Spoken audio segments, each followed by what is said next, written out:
I remember winning the nationals in 1985 as a middleweight, and then setting my sights on my pro debut in New York City, which was the IFBB Night of the Champions in 1986. And that was the forerunner to the New York Pro at the time. And I remember training up for that show. I put on a few pounds of quality muscle, but I was really just testing the waters. Because I will tell you that when I got backstage for the first time and I saw these guys up close, it was like going to the zoo for the first time. It was like lions and elephants and tigers, oh my. It's just such a massive difference going from the amateur ranks to the professional ranks. Most pros, their bone structures are bigger, their shoulders are wider, their waists are smaller. Their muscle bellies are longer, they're much bigger, and it was just amazing.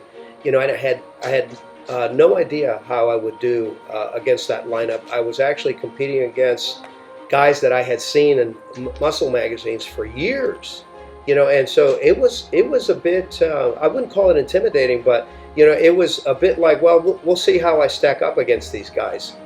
And lo and behold, the way that I started being moved around and prejudging, I was surprised because I could tell that I was going to be in the top three. And then later on that night, when the results came in and I had actually won the show, I have to tell you that I was surprised, thrilled, but surprised. I think that it's important to keep in mind that bodybuilding is multifaceted. It isn't just the quest for the most massive man. It is a quest for the most perfect man. So that man is going to be a combination of classical symmetry, proportion, and mass, and ripped. And that is what I'm after, all of the above.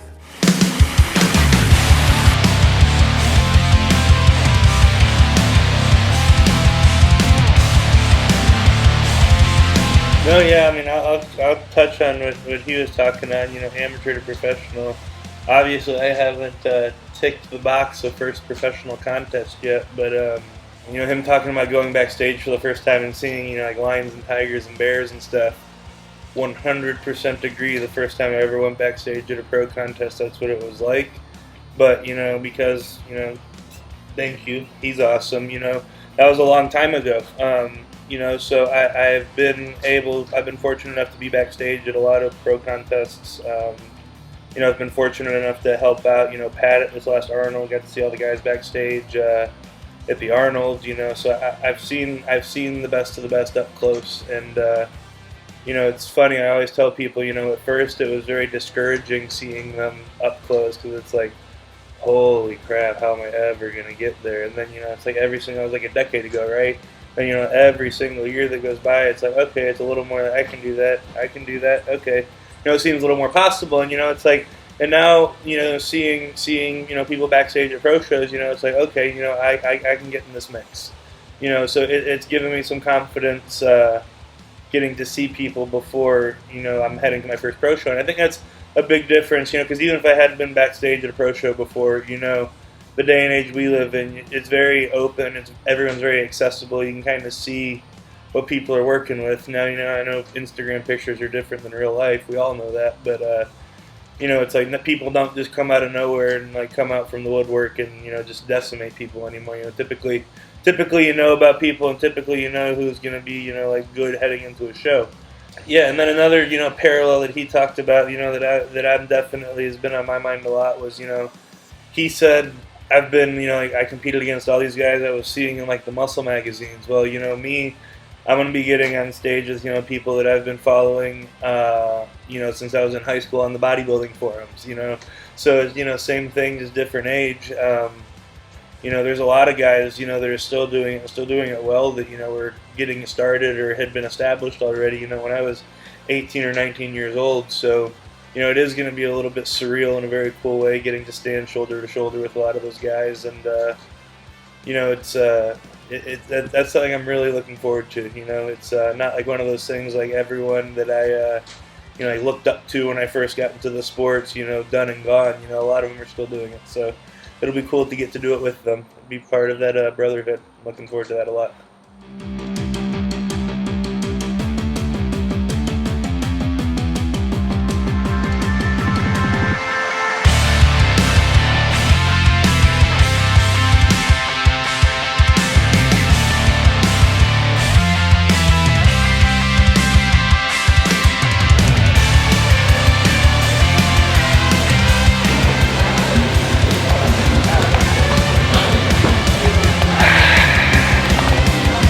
Gotta love freshies.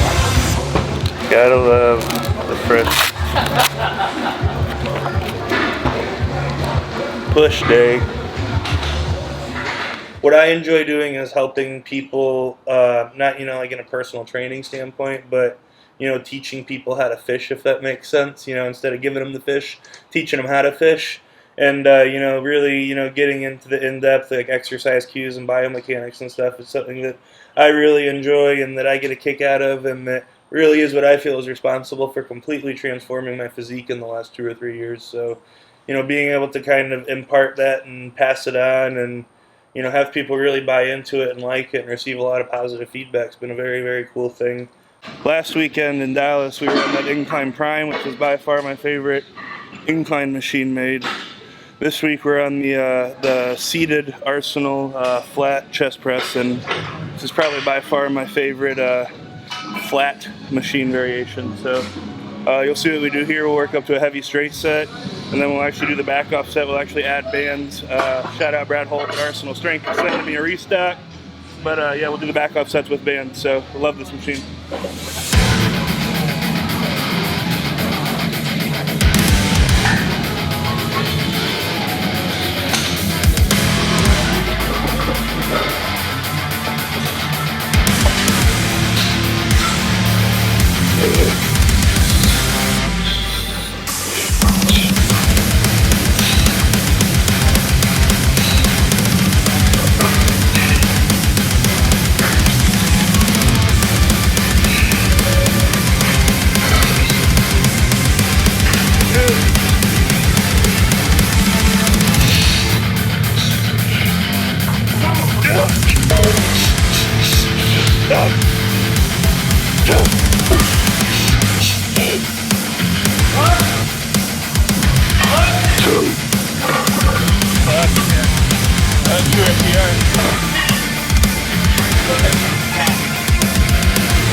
Yeah, they're about to drop.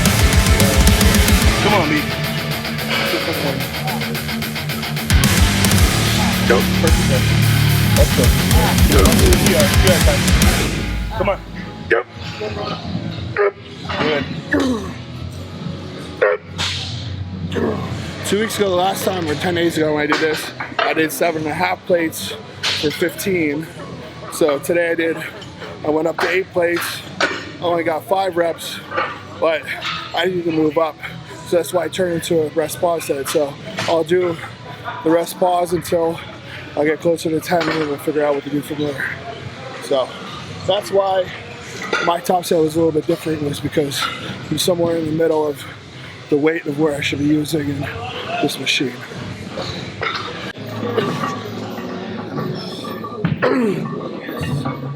Perfect, Brian. Come on.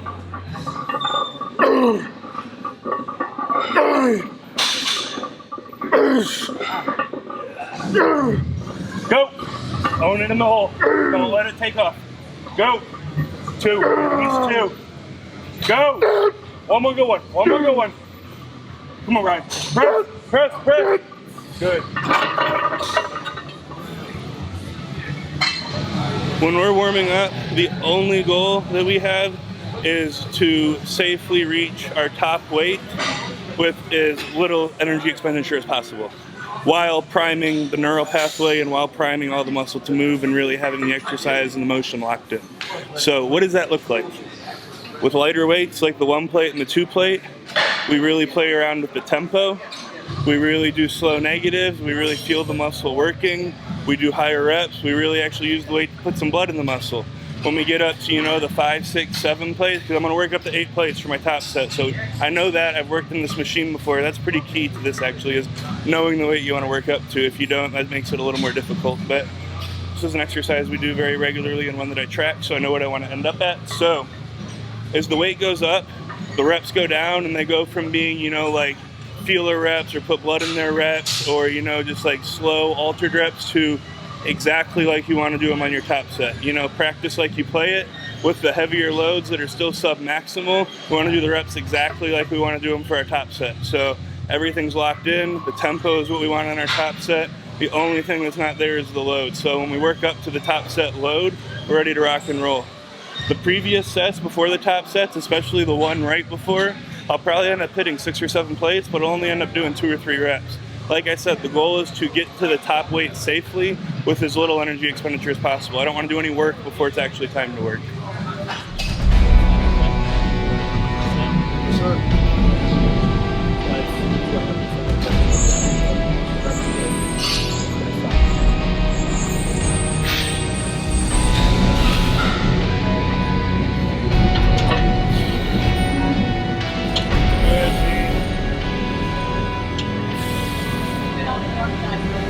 Let's go.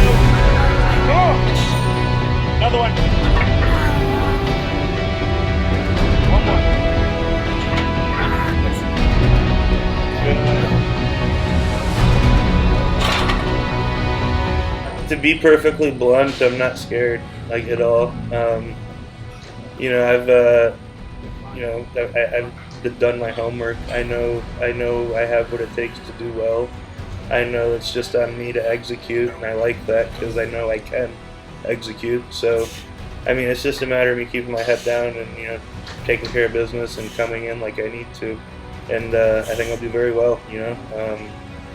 I'm not scared. Like I said, it's an exciting thing for me, you know. It's you know, kind of like a coming into my own thing for me, I guess. So I feel like that's where I belong. That's been the goal, you know, since I started, since I you know, stopped playing football at 18 years old and said I wanted to bodybuild. The whole goal is to compete as a pro and be a great pro, not just, you know, get a pro card or something. So, you know, that's this is, you know, I'm excited.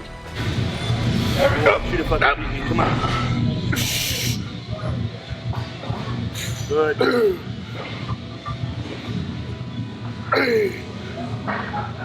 Finally have another. It's been a while too. You know, it's been a while since I've competed. It's you know, I've had basically 2 years to think about it at this point. So it's I'm excited. There's not any apprehension, fear, scared, nothing. I'm just ready to get it done. I'm excited for the next 7 weeks for sure.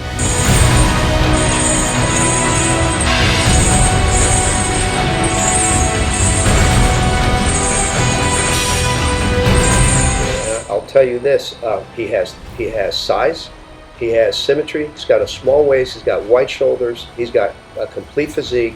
No weaknesses. Okay, you know, can we improve? Absolutely. Anybody can improve, right? You'd be a fool to think not. However, he's got a complete physique, and I'm gonna tell you that if he comes in hard and dry, he wins. He's a real threat. He wins.